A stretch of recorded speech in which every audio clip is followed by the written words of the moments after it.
ಹಾಕದೆ ಮನೆ ಕಷ್ಟ ಯಾರು ನಿಂತ್ಕೊಂಡಿದ್ದೀರಲ್ಲ ಇದನ್ನ ಅಣ್ಣ ಕುಮಾರಣ್ಣ ಇವ್ರು ಬಂದ ತಕ್ಷಣ ಫಸ್ಟ್ ಕೂರಿಸ್ಬಿಡಿ ಅಣ್ಣ ಮೇಡಮ್ ನಮಗೆ ಹೇಳ್ತಿದ್ರು ಇಟ್ಕೋಬೇಕು ನೀವು ಸ್ಟ್ಯಾಂಡ್ ಇವಾಗ ಅಲ್ಲ ಅಲ್ಲಿ ಏನ್ ಗೊತ್ತಾ ಅಲ್ಲಿ ಬೇರೆ ಬೇರೆ ತರ ಮಾತಾಡ್ತಾರೆ ಬೈಲ್ ಸಾಕ್ಬಿಡೋದು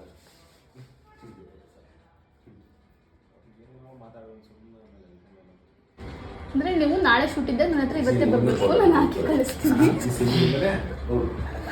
ಹೌದಾ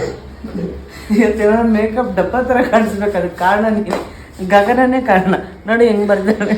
ಚೆನ್ನಾಗಿ ಬರ್ತೀನಿ ಸುಮ್ಮನೆ ನಾನು ಟಿಫನ್ ಹಂಗೆ ಮಾಡ್ತೀನಿ ಏನು ಕಾಣಿಸ್ಬೇಕಂದ್ರೆ ನಮ್ಮ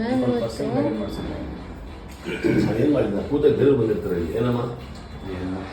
ಮೇಡಮ್ ಇವಾಗ ನಾಳೆ ಶೂಟಿಂಗ್ ಇದೆ ನನಗೆ ಇದು ನಂಗೆ ಇಟ್ಕೊಂಡ ಮತ್ತೆ ನಾಳೆ ಹಾಕ್ಬೇಕಂದ್ರೆ ಇವತ್ತಿಂದಲೇ ಶುರು ಮಾಡ್ಕೊಂಡು ನಾಳೆ ಮುಗಿಯುತ್ತೆ ಶೂಟಿಂಗ್ ಯಾವಾಗ ಎತ್ಕೊಡಲ್ಲ ಹೋಗಪ್ಪ ಎತ್ಕೊಳಕ್ ನೀನ್ ಬಾಟ್ಲಿ ಎತ್ಕೊಳಕ್ ನೀನು 3 ದಿನ ಡೇಟ್ಸ್ ತಗೋಬೇಕು ಅಂದಿಲ್ಲ ಕುಮಾರ್ ನೋಡಿ ಹೆಂಗ್ ಮಾಡ್ತಿದ್ದಾರೆ ನನ್ನ ಅತ್ಯಾಚಾರ ಮಾಡ್ತಾ ಇದ್ದಾರೆ ಮಾನಸಿಕವಾಗಿ ಮಾನಸಿಕ ಎತ್ತಿ ಮ್ಯಾಮ್ ಕಣ್ಣು ಮೇಲೆ ಕಣ್ಣು ಹೇಳ್ಬೇಕಲ್ವಾ ಕ್ಲೋಸಪ್ ಅವ್ರು ಮಾಡ್ತಾ ಇದ್ದೀವಿ ಟೈಟ್ ಹಿಡ್ಕೋಬಾರ್ದು ಯಾವಾಗಲೂ ಲೂಸ್ ಆಗಿರ್ಬೇಕು ಕೆಳಗಡೆ ಹೋಗ್ಬಿಟ್ರೆ 4-5 ಜನ ಮಾತಾಡ್ತಾರಣ್ಣ ಸರಿ ಜೋರು